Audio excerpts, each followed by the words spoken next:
الشيطانة ليليس خاطفة الأطفال بتسرق روح طفلة من أمها، وبيكون الشرط الوحيد لترجع روح الطفلة هو التضحية ب6 أرواح من سلالتها. بيبدأ الفيلم بوحدة بتكون عم تطلب المغفرة، بعدين بتروح بتاخد سكين وبتجرح إيدها، وبتمسك ببنت مربطة على الأرض وبتصير تحكي كلام غريب. بعدها بتوقف على جنب وبتصير تصلي، والبنت المقيدة بتصير تصرخ وبنسمع صوت طفل عم يبكي. بعدها بننتقل للبنت الصغيرة أنجي اللي بتكون ساكنة عند جدتها وقاعدة بغرفتها عم ترسم.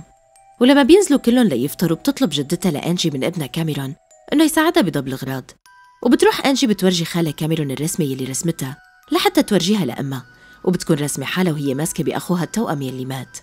وبالفعل بيصير كاميرون يساعد أمه بضبط الأغراض، وبتركب السيارة وبتطلب منه إنه يهتم بأنجي وما يعمل مشاكل. وهو بيسألها إذا بيقدر ياخد أنجي لتشوف أمها، بس هي بترفض لأنه بنتها كيتلين بتكون من زمان بتتعاطى، وبسبب هالشي خسرت ابنها توأم أنجي. وبعد ما تغادر أمه بيروح بيخبر أنجي إنه رح يروحوا ليشوفوا أمها بدون علم جدتها.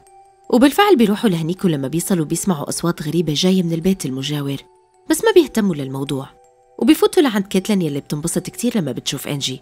وهن قاعدين عم يحكوا بيسمعوا الأصوات نفسها وبتكون قوية أكتر. فبيروح كاميرون ليشوف شو الموضوع، وبيلاقي شخص عم يضرب وحدة بالبيت، ولما بيحاول يهديهم الشخص بيترك وبيهرب. وبتصير البنت تصرخ وتقول لهم أنا لازم شوف طفلي فوراً. وبهذا الوقت منشوف أنجي واقفة عم تطلع عليهم، وبتدخل على الغرفة يلي فيها الطفل وبيتسكر الباب فجأة. فبيركضوا بسرعة لعندها، وأول ما بيفتحوا الباب بيلاقوا الطفل يلي جوا اختفى، وأنجي واقفة بالزاوية وشكلها مخيف كتير. بعدها بيرجعوا أنجي على البيت لعند كيتلين وبيسطحوها، وبتكون تعبانة شوي. بعدين بياخدها كاميرون ليرجعها على بيتهم. بالبيت بتكون أنجي لسه تعبانة ومتسطحة بتختها وحرارتها مرتفعة، وبيفوت لعندها كاميرون ليطمن عليها. هو قاعد فجأة بيسمع صوت غريب من تحت التخت، فبيشغل فلاش الموبايل وبينزل ليتفقد شو فيه، بس فجأة بينطفى الفلاش وبصير يحاول يرجع يشغله بس بدون فائدة. ولما بيقوم بنشوف في دخان أسود غريب طلع تحت التخت. بهذا الوقت بيناديله جده، ولما بيفوت لعند جده على الغرفة بيلاقيه عم يتمتم بحكي غريب وعم يتطلع بالحيط وهو خايف. بعدها بتيجي جدته وبتسأله عن أمه، فبيقلها أنه طلعت. وهو طالع أول ما بيطفي الضوء بنشوفها قامت وقعدت، بس هو ما بينتبه لها وبيسكر الباب وبيطلع. بالليل لما بيكون كاميرون نايم بيصحى على صوت ضحك أنجي بقوة، فبيقوم ليشوفها وبضل يسمع صوت ضحك قوي وتخبيط. فبيلحق مصدر الصوت وبفكرها متخبية بالمكان يلي على طول بتتخبى فيه، بس أول ما بيفتح الصندوق ما بيلاقيها، وفجأة بيلاقيها واقفة قدامه وعم تطلع عليه بطريقة غريبة ومخيفة. وتاني يوم بيروح لعند كيتلين وبيخبرها بالموضوع، بس هي بتعتقد بأنه كل يلي عم يشوفه مجرد هلوسات، وبتطلب منه أنه يهتم بأنجي ويراقبها وبتتركه وبتمشي. فهو بيطلع وبيدق على الجارة يلي صارت ببيت الحادثة، ولما بتفتح له الجارة بيطلب مساعدتها، بس هي بترجع بتسكر الباب، بس هو بيترجاها لحتى تساعده. فبتقبل وبتفوته لجوا وبتعطيه كتاب وبتقله كل يلي بدك إياه موجود هون. ولما بيفتح الكتاب بيلاقي فيه صور لمجموعة من الأشخاص، فبيسألها مين هدول الأشخاص، وبتقله إنه هدول تم اختيارهم ليخلص الطفل. وبتورجيه صورة مرعبة للشيطانة وبتقله هي بتسرق الأطفال واسمها ليليث.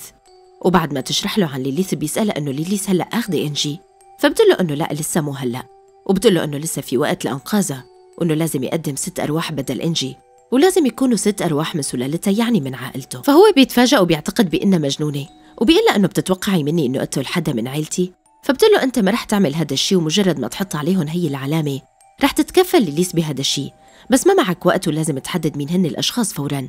وبتعطيه الكتاب وبتقله إنه ما معه وقت ليفكر. وبالبيت منشوف الجدة راحت لتشوف أنجي وتطمن عليها، وفجأة وهي قاعدة بتلاقي في نقط دم على إيدها وبصير أنفها ينزف.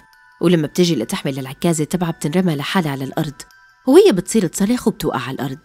بهذا الوقت بيصل كاميرون وبصير ينادي على جدته، فبيطلع على الغرفة وبيلاقي جده قاعد وداير ظهره. ولما بيقرب منه وبيسأله إذا هو منيح منشوف الجد عم يحاول يقول له شيء. وبعدها بيسمع صوت ضجة وبيروح على الغرفة الثانية وبيلاقي جدته مرمية على الأرض، فبيروح وبيجيب الكتاب فوراً وبيجرح إيده وبيرسم بالدم تبعه العلامة على جبهة الجدة. وفجأة بيظهر دخان أسود من تحت التخت وبيسحب الجدة. باليوم الثالث بتجي كيتلين لحتى تطمن على أنجي، وبيخبرها كاميرون بكل يلي صار وإنه هو ضحى بالجدة، بس هي بتكون مو مصدقة. وأول ما بتلمس أنجي بتبعدها عنها، وفجأة بتصير تسعل وبتتقيأ شي غريب وبتسكر الباب لحاله. ولما بيركضوا ليحاولوا يفتحوا الباب بيلاقوا أنجي معلقة بالهوا وشكلها مخيف كتير، وبعد ثواني بترجع بتنرمى مع التخت. وبعدها بيصيروا يفكروا مين يلي حيكون الضحية الثانية، وبقرر إنه يكون العم جون، فبيحطوا له منوم بقنينة المشروب تبعه وبيحطها كاميرون جنبه وهو نايم. وبالليل لما بيكون كاميرون متسطح بيعتقد إنه صديقته ميغان وراه، وأول ما بينتهر بيلاقي شبح الجدة فبيصرخ وبتركض كيتلين بتصحيه، وبيكون عم يحلم. وبتخبره كيتلين إنه صار الوقت وبيروحوا لعند جون يلي بيكون نايم، وبيسحبوه على غرفة أنجي. وبيطلب كاميرون من كيتلين إنها تطلع برات الغرفة، وبيجرح إيده وبيحط دم على جبهة جون. بس بهذا الوقت بيصحى جون فبيركض كاميرون وبيتخبى بالخزانة، وبيطلع جون من الغرفة وبتتفاجأ كتير كيتلين لما بتشوفه وبتكون فشلت خطتهم. وبعدها بتجي ميغان لعند كاميرون وبتخبره إنها حامل، بس هو بيقلها إنه ماله مستعد لهذا الشيء هلأ وإنه هو بحاجة لبعض الوقت. بعدها منصير باليوم الرابع وبيصحى كاميرون وبيروح لعند جده على الغرفة، وبيقعد بيصير يحكي معه. بس فجأة بيلاقي الجد ارتعب وخبط على الشباك، ولما بيطلع لتحت بيلاقي راهبة واقفة عند مدخل البيت. فبينزل وبيفتح لها الباب وبيسألها إذا في ساعدها بشي، وبتخبره إنه هي يلي فيها تساعده.